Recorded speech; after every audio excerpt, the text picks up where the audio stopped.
ദേശാഭിമാനി മുഖപ്രസംഗം 2024 ജൂൺ 20. കൂടുതൽ ഉന്നതിയിലേക്ക്, സാമൂഹ്യ തുല്യതയിലേക്ക്. മഹാത്മാ അയ്യങ്കാളിയുടെ 83ാം സ്മൃതിദിനത്തിൽ സംസ്ഥാന പട്ടികജാതി പട്ടികവർഗ പിന്നാക്ക വിഭാഗ വികസന വകുപ്പ് പുറത്തിറക്കിയ ചരിത്രപ്രധാന ഉത്തരവ് കേരളീയ സമൂഹത്തെ തുല്യതയിലേക്ക് കൂടുതൽ ഉയർത്തുന്നതും അധസ്ഥിത ജനവിഭാഗങ്ങളിലെ ആത്മവിശ്വാസം വളർത്തുന്നതുമാണ്. ദളിത്, ആദിവാസി ജനവിഭാഗങ്ങൾ താമസിക്കുന്ന പ്രദേശങ്ങളെ കോളനി, ഊര്, സങ്കേതം എന്നീ പേരുകൾ വിളിച്ചിരുന്നത് അവസാനിപ്പിക്കാനും പകരം യഥാക്രമം നഗർ, ഉന്നതി, പ്രകൃതി എന്നീ പേരുകൾ ഉപയോഗിക്കാനും നിർദ്ദേശിക്കുന്നതുമാണ് ഉത്തരവ്. വകുപ്പ് മന്ത്രിയായിരുന്ന കെ രാധാകൃഷ്ണൻ ലോക്സഭാംഗമായി തെരഞ്ഞെടുക്കപ്പെട്ടതിനെ തുടർന്ന് മന്ത്രിസ്ഥാനം രാജിവെക്കുന്നതിന് തൊട്ടു മുമ്പാണ് സാമൂഹ്യബോധത്തെ കൂടുതൽ ജനാധിപത്യവൽക്കരിക്കുന്ന സുപ്രധാന ഉത്തരവിൽ ഒപ്പിട്ടത്. നൂറ്റാണ്ടുകളുടെ ചരിത്രമുള്ള ജാതി, ജന്മി, നാടുവാഴിത്ത വ്യവസ്ഥയുടെ ഇരകളായി എല്ലാ മേഖലകളിലും പിന്തള്ളപ്പെട്ട ജനവിഭാഗങ്ങളെ സമൂഹത്തിൻ്റെ മുഖ്യധാരയിലേക്ക് ഉയർത്തുന്നതിന് സംസ്ഥാനത്തെ ഇടതുപക്ഷ ജനാധിപത്യ മുന്നണി സർക്കാർ സ്വീകരിച്ചു വരുന്ന നടപടികളുടെ തുടർച്ചയിലാണ് പുതിയ തീരുമാനം.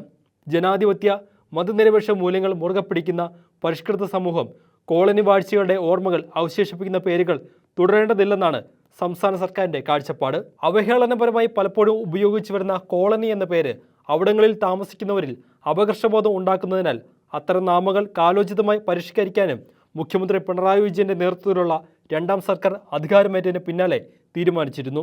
അടിമത്തത്തെ സൂചിപ്പിക്കുന്ന പദമാണ് കോളനിയെന്നും അതിനാലാണ് ഈ പദം ഒഴിവാക്കിയതെന്നും ഉത്തരവ് ഒപ്പിട്ട ശേഷം മന്ത്രി വ്യക്തമാക്കിയിട്ടുണ്ട്.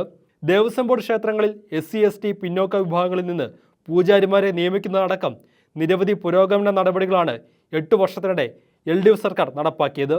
സംസ്ഥാനത്തെ വിവിധയിടങ്ങളിലായി 70ഓളം ക്ഷേത്രങ്ങളിലാണ് 3 വർഷത്തിനിടെ SC/ST വിഭാഗത്തിൽ നിന്നുള്ള യുവാക്കൾ പൂജാരിമാരായത്.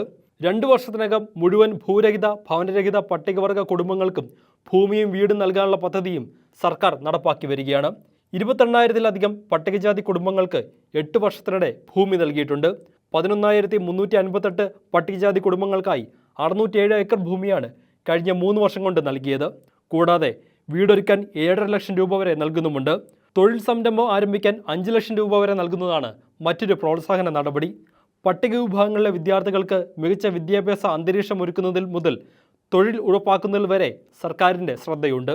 വിദ്യാർത്ഥികൾക്ക് വീടുകളിൽ പഠനമുറി ഒരുക്കുന്നത് മുതൽ അവർക്ക് സിവിൽ സർവീസ് പരിശീലനം നൽകുന്നതിലും വിദേശ പഠനത്തിനും വരെ ഫലപ്രദമായ പദ്ധതികൾ നടപ്പാക്കുന്നു. ST വിഭാഗം വിദ്യാർത്ഥികളുടെ കൊഴിഞ്ഞുപോക്ക് തടയാൻ നടപ്പാക്കിയ വിദ്യാവാഹിനി പദ്ധതി ശ്രദ്ധേയമാണ്. 2.5 ലക്ഷം രൂപയ്ക്ക് മുകളിൽ വാർഷിക വരുമാനമുള്ള SC/ST കുടുംബങ്ങളിലെ വിദ്യാർത്ഥികളെ കേന്ദ്ര സർക്കാർ പോസ്റ്റ് മെട്രിക് സ്കോളർഷിപ്പിൽ നിന്ന് ഒഴിവാക്കിയപ്പോൾ സംസ്ഥാന ബജറ്റിൽ തുക വകയിരുത്തിയാണ് എല്ലാവർക്കും സ്കോളർഷിപ്പ് ഉറപ്പാക്കിയത്. ഇത്തരത്തിൽ നാനാവിധത്തിൽ അധസ്ഥിത വിഭാഗങ്ങളുടെ ജീവിത നിലവാരം ഉയർത്താൻ നടത്തിവരുന്ന ശ്രമങ്ങളുടെ തുടർച്ചയിലാണ് അവരുടെ സാമൂഹ്യ അന്തസ്സ് കൂടി ഉയർത്തുന്ന തീരുമാനം കോളനി എന്ന പേര് മാറ്റുന്നതിലൂടെ ഉണ്ടായത്. പകരം ഉപയോഗിക്കുന്ന നഗർ എന്നതിനൊപ്പം വ്യക്തികളുടെ പേര് പുതുതായി ചേർത്താൽ തർക്കങ്ങൾക്ക് ഇടയായേക്കും എന്നതിനാൽ അതൊഴിവാക്കാനുള്ള നിർദ്ദേശം മാതൃകാപരമാണ്.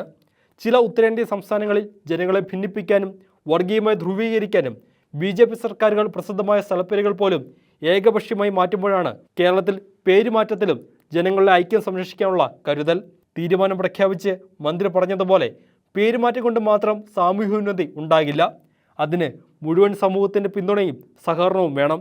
കോളനിക്കാർ മോശക്കാരെന്ന മട്ടിൽ നമ്മുടെ ചലച്ചിത്രങ്ങളടക്കം ബഹുജന മാധ്യമങ്ങളിൽ വന്നു പോകുന്ന ചിത്രീകരണങ്ങൾ കാലത്തിന് നിരക്കാത്തതാണ് എന്ന തിരിച്ചറിവുണ്ടാകണം. ആരിലും അപകർഷബോധമുണ്ടാക്കാതെ എല്ലാവരുടെയും വളർച്ചയായിരിക്കണം സമൂഹത്തിൻ്റെ പുരോഗതിക്ക് അടിസ്ഥാനം.